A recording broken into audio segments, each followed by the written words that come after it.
और सबसे बड़ी बात है कि जब आज के तारीख में ये निर्णय हुआ तो मैं कुछ आंकड़ों को विश्लेषित कर रहा था और सबसे बड़ी उपलब्धि जो कृषि के क्षेत्र में आज के तारीख में, आज की तिथि में जो प्रतिवेदन प्राप्त हुआ है वाणिज्य मंत्रालय से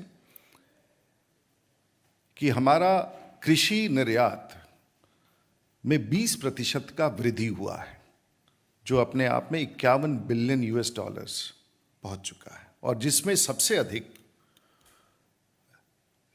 चावल का, धान का, जो लगभग 9.65 बिलियन US डॉलर्स के अब तक पहुंचा है। और इसमें जो वृद्धि है गेहूं के निर्यात में लगभग वृद्धि है 2.25 बिलियन US डॉलर्स का, और डेयरी के क्षेत्र में, पोल्ट्री के क्षेत्र में लगभग 96%।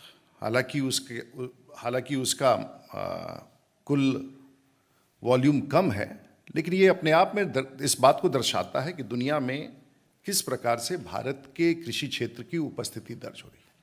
और उससे भी एक कदम आगे बढ़ करके आज जब मार्केट एक्सेस में कनाडा में जलगांव का केला के निर्यात की अनुमति प्राप्त हो गई है और भारत में सबसे ज़्यादा केले का उत्पादन जलगांव महाराष्ट्र में होता है और पूरी दुनिया का 25% केला भारत में होता है, जिसका शेल लाइफ बहुत छोटा होता है।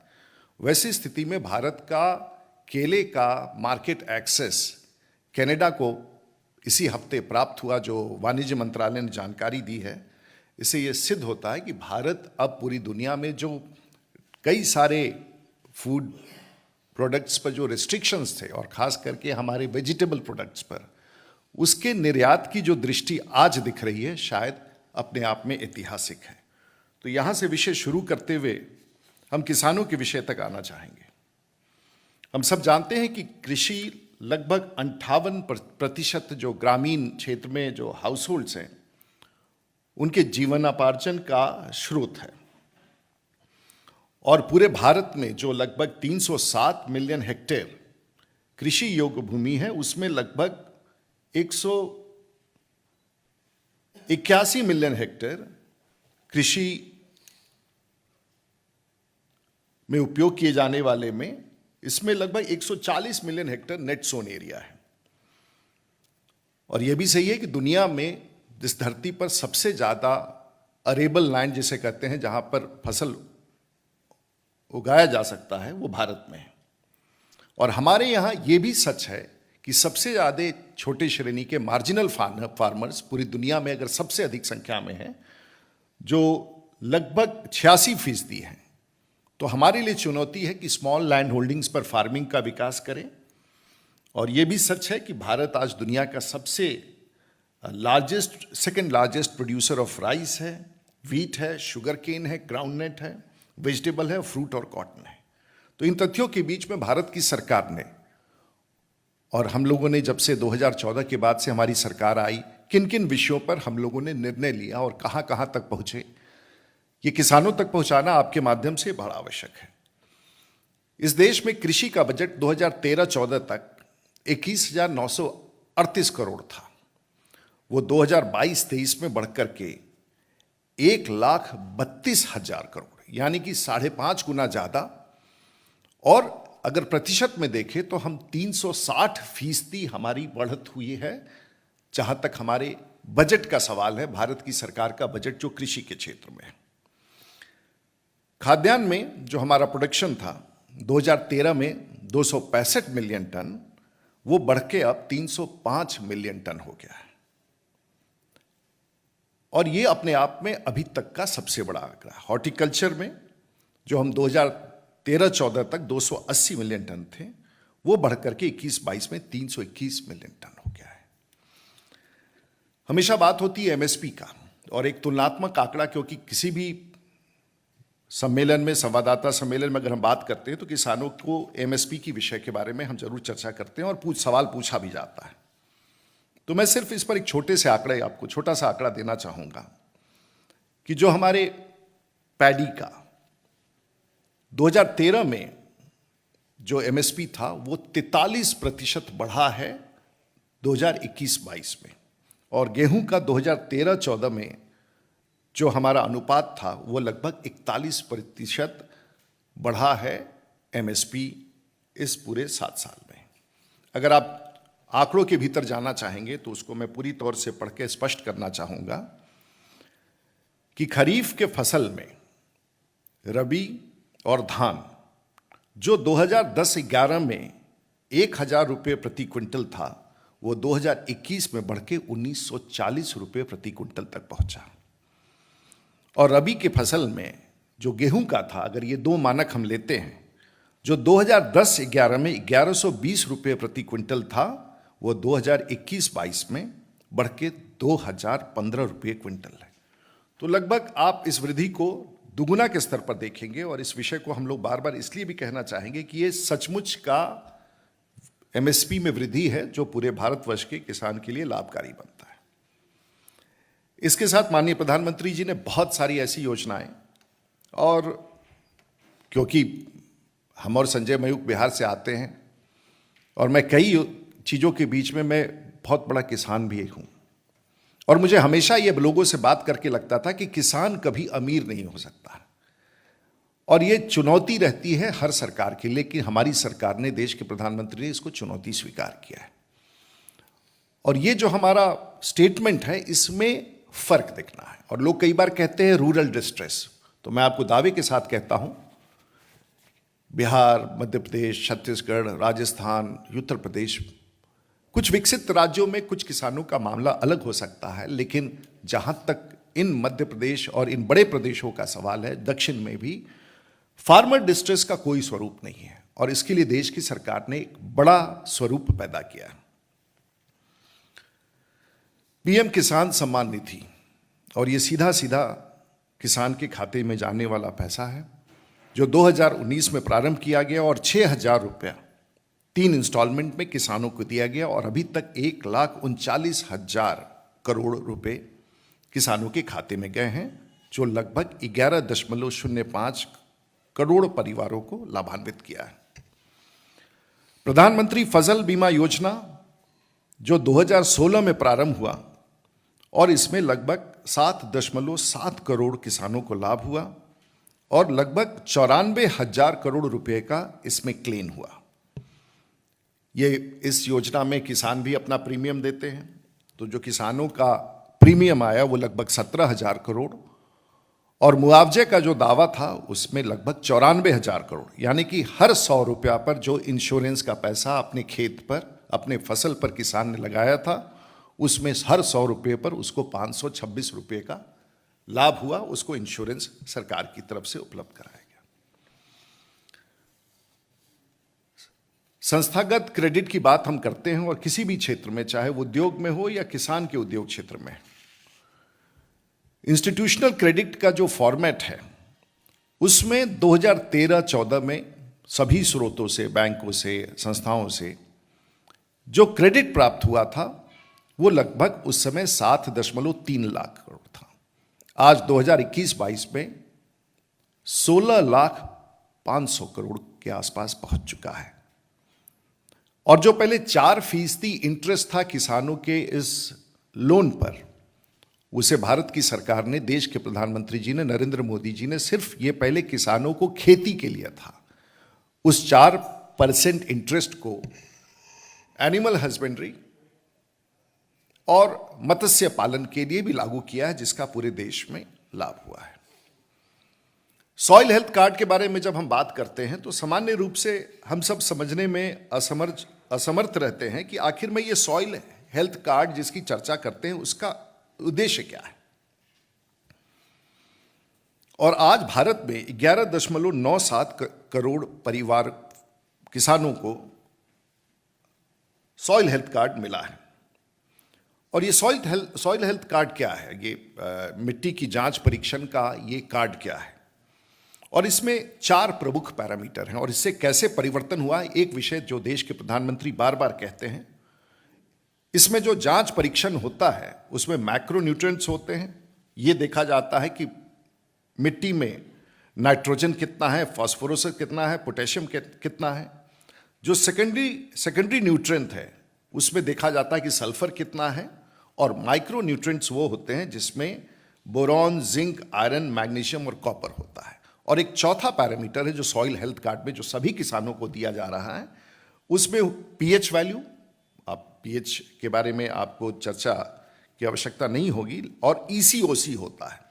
ईसी जो एक शायद कभी भी हम लोग किसानों तक इस विषय को नहीं पहुंचा पाते थे, इलेक्ट्रिकल कंडक्टिविटी का भी जो होता है, जो सोडियम से किस प्रकार का सोडियम का मिट्टी में कितना परत है, कितना है, और ऑर्गेनिक उसके अंदर और ऑर्गेनिक कंडक्टिविटी, ये दोनों 4 पैरामीटर्स दिए जाते हैं। और मैं आपको बताना चाहूँगा कि सॉइल हेल्थ कार्ड, आज आप इस बात को जानते हैं कि देश में सॉइल हेल्थ कार्ड के उपयोग से फर्टिलाइजर, खाद का कंजम्पशन पूरे भारतवर्ष में 10 से 15% कम हो गया है, और प्रत्येक वर्ष लगभग 6500 करोड़ रुपया सिर्फ सॉइल हेल्थ कार्ड के परीक्षण से किसानों को लाभ मिलने लगा है।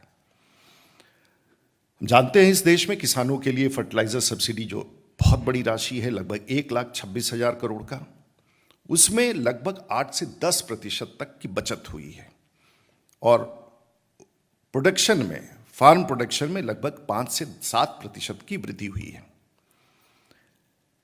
धान के फसल में यूरिया की खपत लगभग 9% कम हुआ है, और डीएपी का खपत 7% कम हुआ है, और प्रत्येक एकड़ पर धान की खेती में 4 से 10% तक का कटौती हुआ है।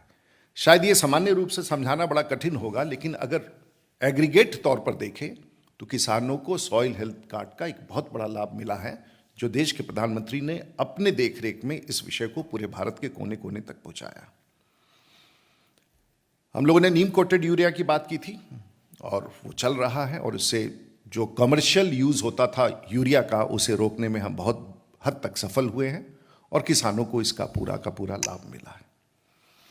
एआईपी, एग्रीकल्चर इंफ्रास्ट्रक्चर फंड, और लगभग 7700 करोड़ रुपए का एग्रीकल्चर इंफ्रास्ट्रक्चर फंड जो बजट में घोषित किया गया था, जिसमें लगभग पूरे भारत में 7300 प्रोजेक्ट का निर्माण हो चुका है या हो रहा है। इसमें मूलतः sorting units, warehousing, processing इत्यादि की यूनिट्स हैं।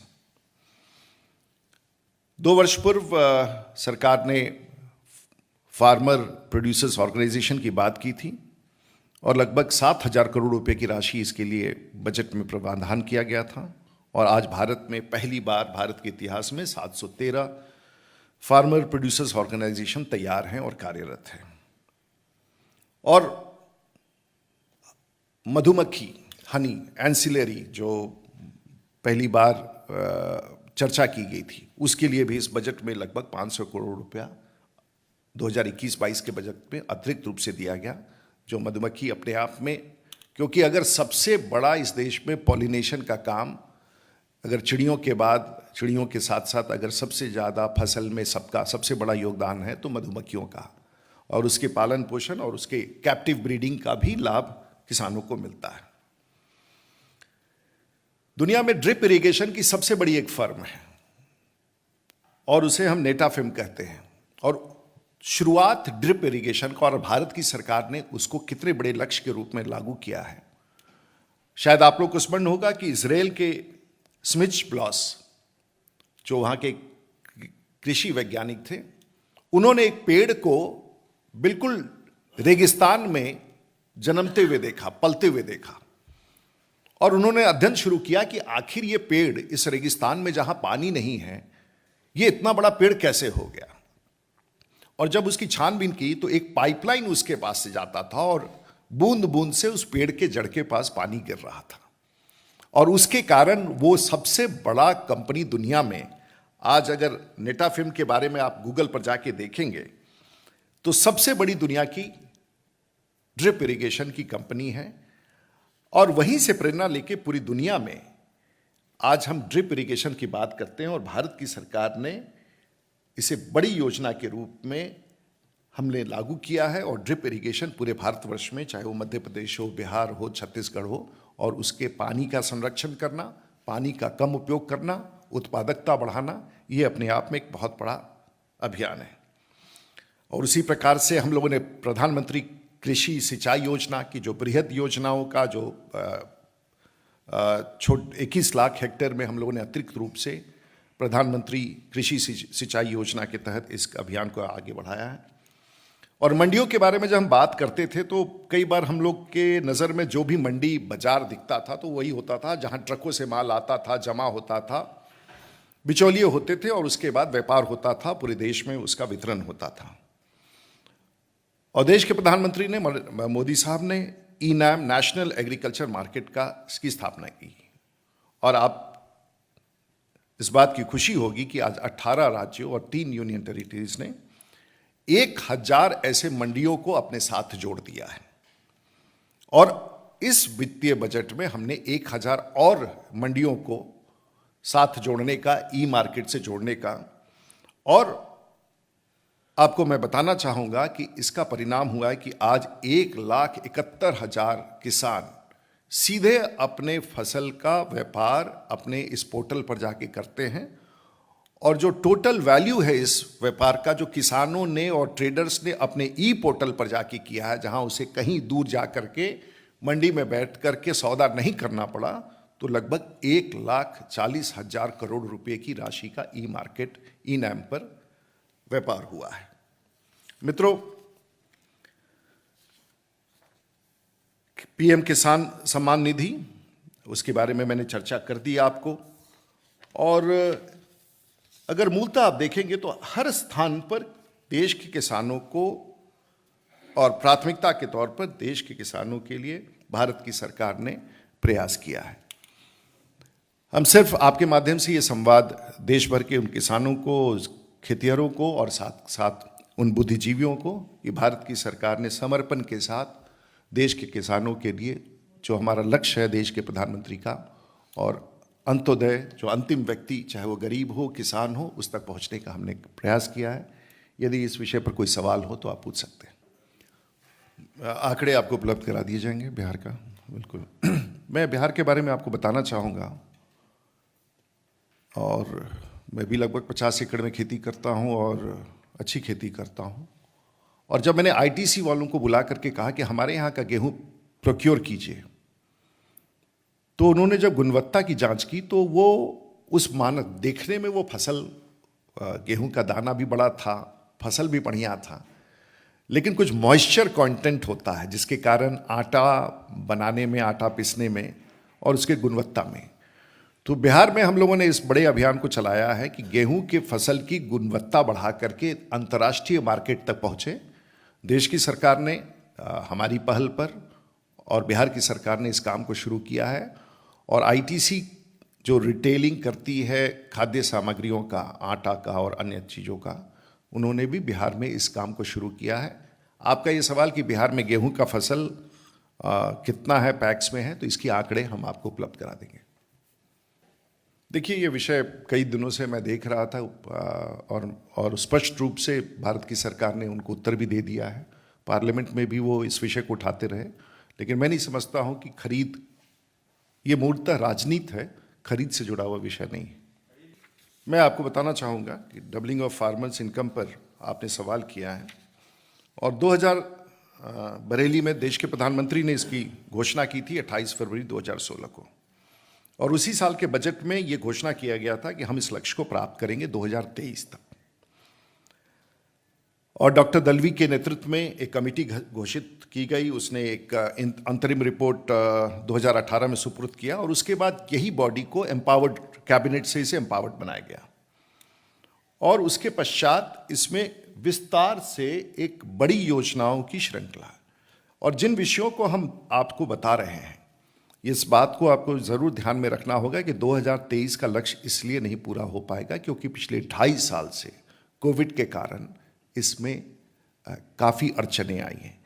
लेकिन फिर भी अगर आप एमएसपी को देखें, आप किसान क्रेडिट कार्ड को देखें, आप फर्टिलाइजर सब्सिडी को देखें, आप ऑर्गेनिक फार्मिंग को देखें, आप सिंचाई को देखें, आप डायरेक्ट कैश ट्रांसफ़र देखें, ये सब उसी का अंश है। और किसान एक तरफ से ही लाभान्वित नहीं है, लेकिन अनफॉर्चुनेटली ये जो हमारे जो नेता हैं, जो ना तो उनको संवाद है किसानों से, न संवाद है उन तक पहुंचने का उनका प्रयास है, तो दिल्ली में बैठ कर के किसानों की चर्चा करना मैं नहीं समझता हूं कहां तक उचित है। इसलिए दुर्भाग्यपूर्ण है उनके बयान। और देश के प्रधानमंत्री जी ने लक्ष्य बनाया है, हमारे लिए सबसे बड़ा लक्ष्य और मुद्दा किसान है और हम उसके साथ खड़े हैं। और मैं समझता हूं कि देश का किसान भी इस बात को पूरी तौर से महसूस करता है कि भारत की सरकार, देश के प्रधानमंत्री किसानों के साथ मजबूती के साथ खड़े हैं।